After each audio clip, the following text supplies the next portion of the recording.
Otros metales eran valorados precisamente por lo contrario que el hierro. El oro es uno de los elementos más raros y menos útiles que existen por lo blando que es, pero su brillo amarillo ha cautivado a todas aquellas culturas que se lo han tropezado. El material del sol era una especie de material positivo, optimista. Los dioses más importantes estaban hechos de oro o recubiertos de oro para simbolizar su superioridad ante los dioses menores. El oro ni se oxida ni se deslustra con facilidad. Es maleable y se funde a una temperatura relativamente baja. En otras palabras, es perfecto como elemento decorativo y para acuñar monedas. De hecho, el oro ha sido la base perfecta de los sistemas monetarios de todo el mundo. Era un símbolo de fuerza, riqueza y poder político. Lo rodeaba una especie de aureola mística como símbolo del éxito. Al igual que el cobre, el oro fue descubierto en estado natural, brillando en depósitos de superficie o en ricas vetas. Los egipcios en Nubia, que es una zona rica en oro y que ahora forma parte del Sudán, fueron los primeros en desarrollar una habilidad significativa para realizar minas subterráneas. Cavaban salas enteras, creaban sistemas de ventilación y utilizaban métodos primitivos para sacar el mineral. La búsqueda del oro incitó a la colonización del Nuevo Mundo en el siglo XVI, sobre todo entre los conquistadores españoles de las Américas. Aunque nunca dieron con El Dorado, o la ciudad perdida del oro, consiguieron hallar y robar el suficiente oro como para conseguir que la España de la época fuese la más rica de las potencias europeas. Mientras los españoles cruzaban los océanos en busca de oro, los primeros metalúrgicos europeos luchaban por hallar el modo de crearlo por medio de la magia. Seguramente habrán oído hablar de los alquimistas. Era un campo de la ciencia según el cual pretendían convertirlo todo en oro. En realidad, en parte, esto fue lo que llevó a la química. La alquimia, una compleja mezcla de física y metafísica, llegó a Europa ya en el siglo IX. A los alquimistas les preocupaba la naturaleza esencial de las sustancias y su capacidad para transformarse en otras. Algunos creían que todo estaba formado por pequeñas partículas que llevaban unos ganchos que les ayudaban a conectarse con otras partículas. Reorganizando y cambiando el número de las conexiones, se podría, según los alquimistas, recrear elementos, seguramente partiendo de una combinación de mercurio y sulfuro o plomo. Su premisa de la transmutación de otros materiales en oro, esa idea de crear la riqueza en oposición a excavarla en una mina, encontrarla o conquistarla, y el uso de energía que todo ello implicaba, les llevó a explorar y a abrir puertas que en realidad no eran capaces de comprender.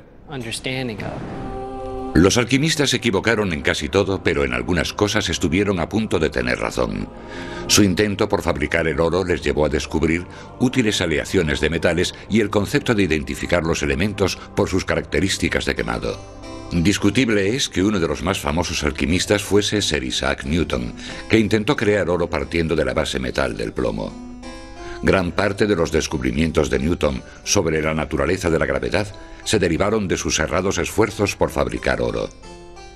Hoy el oro es un importante elemento utilizado no solo en la fabricación de joyas y monedas. Como sus electrones son capaces de moverse libremente, el oro es un excelente conductor de la electricidad y puede convertirse en láminas y alambres extremadamente finos. El oro se utiliza en los equipos informáticos y en muchos otros aspectos de la industria de la electrónica de alta tecnología. Claro que también está la industria dental, ya que las coronas de oro siguen usándose y se han usado desde siempre. El oro también se usa para los contactos eléctricos de la industria aeroespacial a causa de su resistencia a la oxidación o corrosión. Simplificando, los contactos de una pieza concreta del equipo no se oxidarán, por lo que la superficie no se oxida, de manera que se mantiene la conductividad, sobre todo en los vehículos espaciales y los satélites. Pero la utilidad del oro se ve limitada por su escasez. Por muy deslumbrante que sea el oro, ya los primeros herreros decidieron que una aleación del hierro llamada acero era el metal más útil de todos. Con él transformarían el mundo.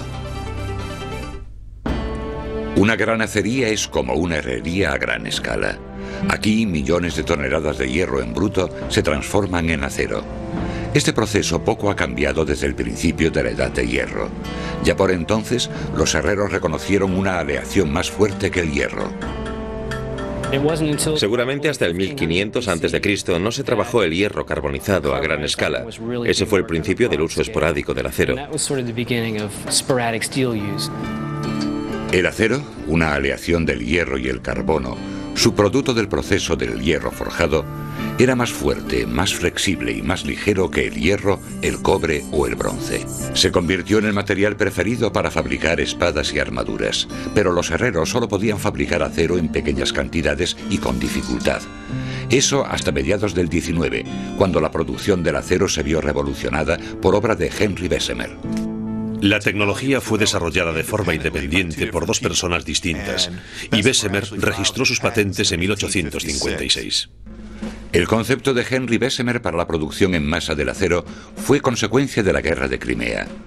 Bessemer inventó una munición de artillería demasiado potente para los cañones de hierro fundido que se utilizaban para dispararla. Su solución fue crear un cañón más resistente, hecho de acero. Pero no existía método alguno para fabricarlo en las cantidades que necesitaba, de forma que él mismo lo creó. Diseñó un gran recipiente en forma de botella en el que se vertía el hierro fundido líquido.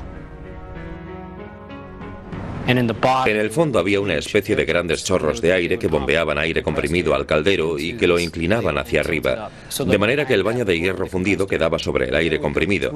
El aire atravesaba el hierro y al hacerlo el oxígeno se combinaba con el carbono del hierro y quemaba las impurezas, como el carbono y el silicio. De esa forma era más sencillo volver a introducir el carbono a niveles concretos para crear una aleación más equilibrada, cuyo resultado final era el acero. Al controlar mejor la cantidad de carbono presente en el hierro, los herreros podían controlar también la calidad del acero, y lo que era aún mejor, podían fabricar más acero en menos tiempo. Había comenzado la producción en masa.